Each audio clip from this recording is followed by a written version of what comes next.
Morning champions. आज हम लोग करने वाले हैं कि स्टडी 6 जो कि है नंबर सिस्टम पे बेस्ड। आपका जो चैप्टर है रियल नंबर्स, ये उसी से है। बहुत ही बेहतरीन लेवल के क्वेश्चंस हैं। और अगर आप चैनल पे नए हैं तो चैनल को सब्सक्राइब कर लीजिए। और केस स्टडी की जो मैंने 5 वीडियोस अपलोड की है, अगर आपने वो अभी तक नहीं देखी तो जाके देख लीजिए। ओके, सो बहुत ही बेहतरीन मटेरियल है। सो स्टार्ट करते हैं आज का सेशन। सो यहाँ पे नंबर सिस्टम पे बेस्ड केस स्टडी है। Real numbers are simply the combination of rational and irrational numbers. तो आपको ये पता ही होगा कि रियल नंबर जो होता है वो रेशनल और इरेशनल का कॉम्बिनेशन होता है in the number system. In general all the arithmetic operations can be performed on these numbers. मतलब इन नंबर्स पे सारी अरिथमेटिक ऑपरेशंस क्या होती है, प्लस माइनस मल्टीप्लाई डिवाइड, ठीक है। And they can be represented in the number line, और उनको नंबर लाइन पे भी हम लोग रिप्रेजेंट कर सकते हैं, है ना। तो यहाँ पे आप देखिए रियल नंबर के अंदर रेशनल भी आ गए, इरेशनल भी आ गए। रेशनल के अंदर इंटीजर्स आ गए, इंटीजर्स के अंदर होल नंबर्स आ गए, होल नंबर्स के अंदर नेचुरल नंबर्स आ गए। ऐसे करके आपको ये वाला फिगर दिया हुआ है, ठीक है। तो हम लोग चलते हैं आगे की तरफ। सो आगे देखिए आपको ये दिया गया HCF the largest common factor of all the given numbers is known as the highest common factor of the numbers. Okay, the highest number that can be divided exactly into two or more numbers without any remainders. तो ये सब आप देखिए, ये आपको HCF के बारे में दिया गया है कि HCF एक्चुअली होता क्या है। और ये नीचे दिया गया है कि हम इसको फैक्टर ट्री से निकाल सकते हैं, है ना। बाकी HCF का आपका दिया गया है। ओके, ये आपका LCM का दिया गया है। LCM of any two numbers is the value which is evenly divisible by the two given numbers. It is also called the least common divisor. LCM is also used to add or subtract any two fractions when the denominators of the fractions are different. तो ये सब बातें आपको पता ही होंगी, ठीक है। यहाँ पे ये फॉर्मूला दिया गया जो हम लोगों ने बहुत यूज किया है, ठीक है। Product of the numbers HCF into LCM। सो ये आपकी इतनी सी केस स्टडी है, ठीक है। तो आपको केस स्टडी में कुछ थ्योरी दी जाती है, उसमें फिर 5 क्वेश्चंस बेस्ड होते हैं जिनको आपको सॉल्व करना होता है, ठीक है। जिनमें से 4 आपको करने होते हैं एग्जाम में। यहाँ पे मैंने 5 नहीं, अप्रॉक्स 7 क्वेश्चंस है, ठीक है। क्योंकि वो क्वेश्चंस ज्यादा बन रहे थे तो मैंने कहा ठीक है दे देता हूँ, आपकी प्रैक्टिस ही होगी, ठीक है। तो यहाँ पे 5 नहीं बल्कि 7 क्वेश्चंस बन रहे हैं। ओके, सो देखिए क्या करते हैं। फर्स्ट क्वेश्चन है an integer is always a. तो एक इंटीजर हमेशा क्या होता है, तो natural number, irrational number, rational number, whole number. Okay, so यहां आप आइए और फिगर में देखिए इंटीजर हमेशा क्या होता है। उन्होंने कहा नेचुरल नंबर, तो नेचुरल नंबर वाला ऑप्शन तो गलत हो गया क्योंकि इंटीजर जरूरी तो नहीं है नेचुरल नंबर हमेशा हो, क्योंकि उन्होंने ऑलवेज बोला है, ठीक है। तो नेचुरल नंबर फर्स्ट ऑप्शन गलत हो गया। होल नंबर भी नहीं हो सकता, देख रहे हैं आप, होल नंबर भी इंटीजर के अंदर आ रहा है ना। हमेशा नहीं हो सकता इंटीजर एक ही होल नंबर हो। ओके, इरेशनल भी नहीं हो सकता क्योंकि इरेशनल वाला तो सर्कल ही बिल्कुल अलग है ना। तो अब क्या बचा, रेशनल वाला ऑप्शन बचा है, वही आपका सही हो जाएगा, ठीक है। सो ये आपका रेशनल करेक्ट हो गया। समझ में आया। आगे बढ़ते हैं। Which of the following is an irrational number. इनमें से कौन सा इरेशनल नंबर है, ठीक है। तो ये आपको सारे ही रूट वाले दिए गए हैं, आपको पहचानना है इनमें से कौन इरेशनल नंबर है। इसका मतलब कुछ ना कुछ कट रहा होगा। फर्स्ट ऑप्शन सॉल्व करते हैं। देखिए √2 अपॉन √8। √8 के फैक्टर आपको करोगे तो 2√2 आएगा, आपको पता ही होगा। और नहीं करना है तो 8 के फैक्टर करोगे तो 2 × 2 × 2 आएगा, तो 2√2 लिख सकते हैं। √2 से √2 चला गया, ये तो आ गया 1/2। समझ गए। तो ये तो ये रेशनल हो ही नहीं सकता। दूसरा ऑप्शन देखो, √3 अपॉन, ये 3 को करोगे ओपन तो √3 × √3 × √5, तो √3 चला गया, यहाँ पे आ गया 1/√15। ये आपका इरेशनल हो गया। तो आपका करेक्ट ऑप्शन यही है, बट मैं आपको बाकी के 2 ऑप्शन भी करके दिखा रहा हूं। देखिए यहां पे √5, 20 का क्या लिखोगे तो 2√5 हो जाएगा कि नहीं। 20 के फैक्टर करोगे तो 2√5 बनेगा, √5 चला गया, 1/2 आ गया। अगर आपको फैक्टर करने मतलब वैसे तो आते ही होंगे, आप लोग 10th में आ गए हैं, ठीक है। और बोर्ड एग्जाम्स तो आपके सर पे आ गए हैं, तो इतना सब तो आना ही चाहिए, ठीक है।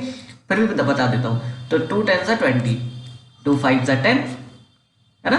और 5 × 1 = 5। देखो 2 का तो पेयर बन गया तो 2 बाहर आ जाएगा और 5 बचेगा रूट के अंदर, इसलिए 2√5।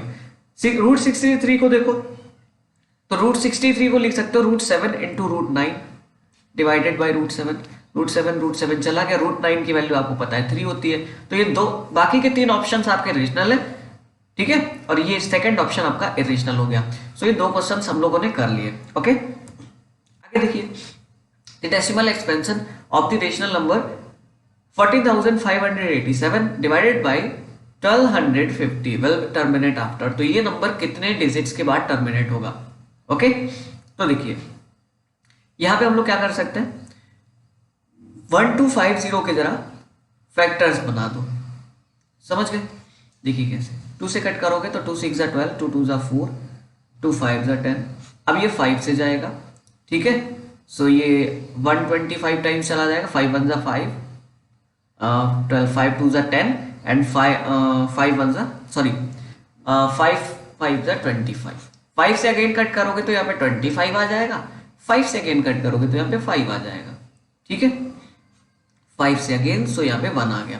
तो आपने क्या किया कि यहाँ पे जब आप लिखोगे 14,587 को, तो यहाँ पे आप क्या कर सकते हैं, 2 × 5 to the power 4 हो गया, ठीक है। अब आपको क्या करना पड़ेगा, जितनी पावर 5 की उतनी पावर 2 की भी बना लो, क्योंकि 5 2 10 होता है, समझ रहे हो? तो आप आसानी से 10 से डिवाइड तो किसी भी नंबर में कर सकते हैं, 10 है, 100 है, 1000 है, जितने भी जीरो वाले नंबर से आप आसानी से डिवाइड कर पाते हैं, क्योंकि उतने डिजिट के बाद पॉइंट लगा देते हैं, है ना। तो आप यहाँ पे क्या करिए, 2 की पावर 3 से ऊपर नीचे मल्टीप्लाई कर दीजिए सिंपली। तो ऊपर 14587, आपको पूरा आंसर नहीं निकालना, इसलिए 2 की पावर 3 का मल्टीप्लाई बिल्कुल मत करने की कोशिश करना, ओके। सो 2 की पावर 3 का 2 में मल्टीप्लाई कराओगे तो यहाँ पे 2 की पावर 4 × 5 to the power 4। सो यहाँ पे पता है कितना हो जाएगा, 14587 divided by 2 × 5 to the power 4, है ना, और 5 2 10 होता है, तो 10 to the power 4 कितना हो जाएगा, है ना। तो 1 पे 4 zeros आ गई, तो डेसिमल कितने डिजिट्स के बाद लगेगा, है ना, तो 1 2 3 4 डेसिमल के बाद, ठीक है, 4 प्लेसेस के बाद, तो यहाँ पे लग जाएगा, ठीक है। तो कितने के बाद टर्मिनेट होगा, तो 4 के बाद, समझ रहे हो? यही तो पूछ रहे कितने के बाद टर्मिनेट होगा, टर्मिनेट मींस फाइनाइट हो जाएगा, तो ये 4 डेसिमल प्लेसेस के बाद फाइनाइट हो जाएगा, समझ रहे हो, 4587। सो आपका ये वाला ऑप्शन करेक्ट हो गया, समझ गए? आगे बढ़ते हैं।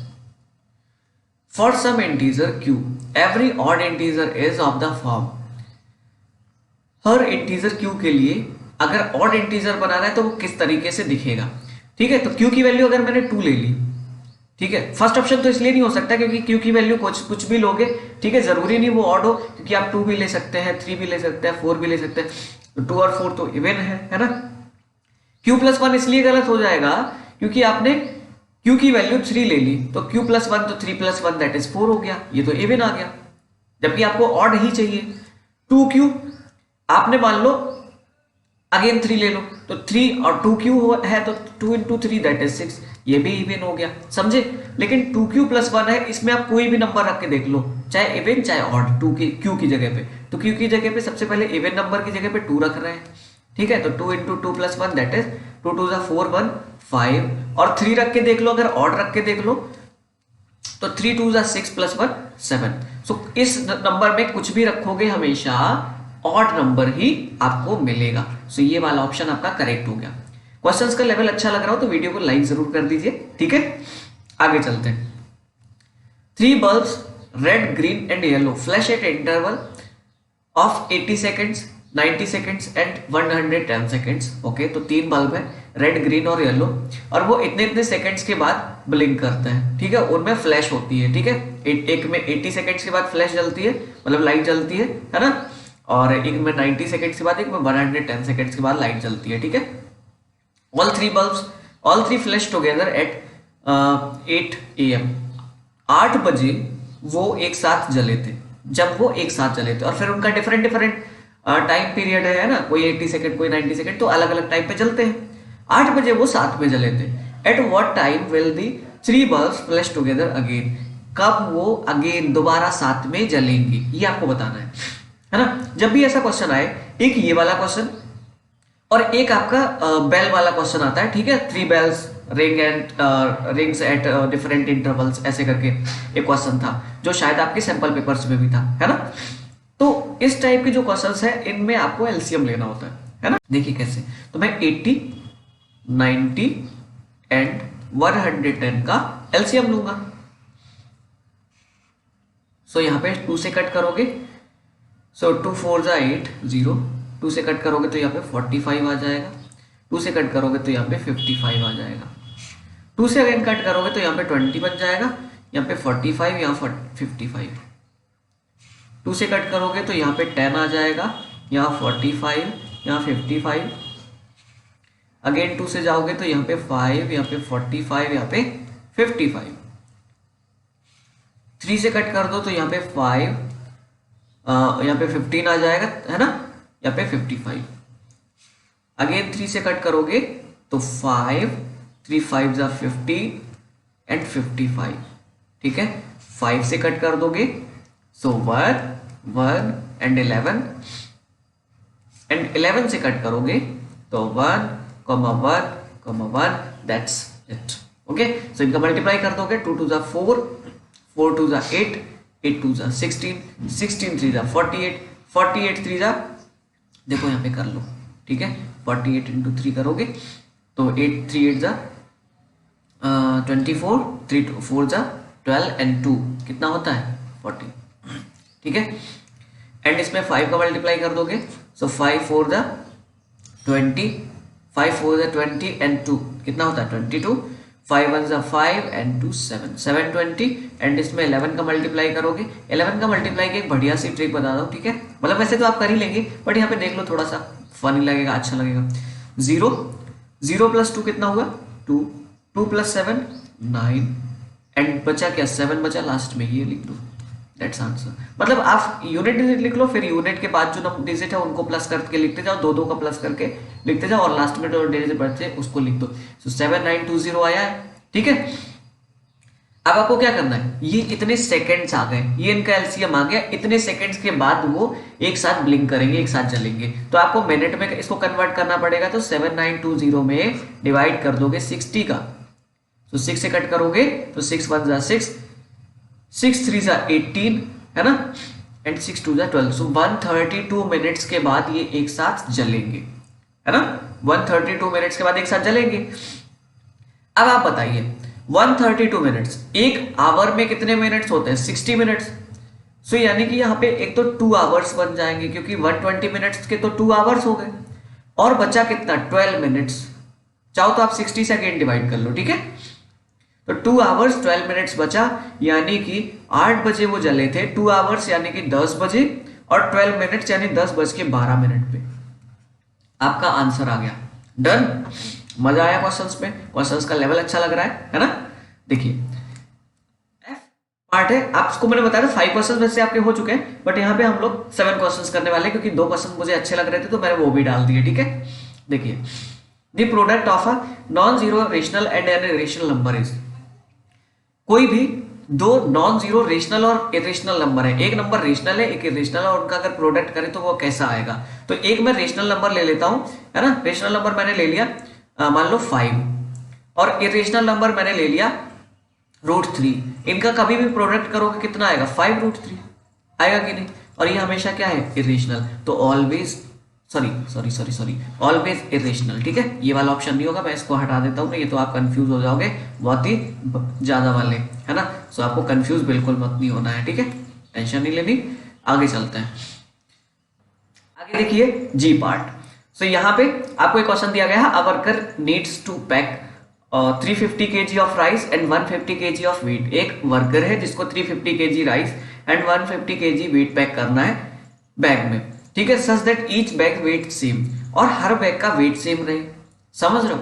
Each bag should either contain rice और व्हीट, हर बैग में या तो व्हीट हो या राइस हो, ठीक है, मतलब दोनों चीजें साथ में नहीं भरी जा सकती है, समझ रहे हो, और वेट भी सेम होना चाहिए। Which option shows the correct steps to find the greatest amount of rice wheat the worker can pack in each bag? तो आपको वो अमाउंट फाइंड करना है जो वो वर्कर, है ना, उसमें फिल कर सकता है बैग में, समझ रहे हो।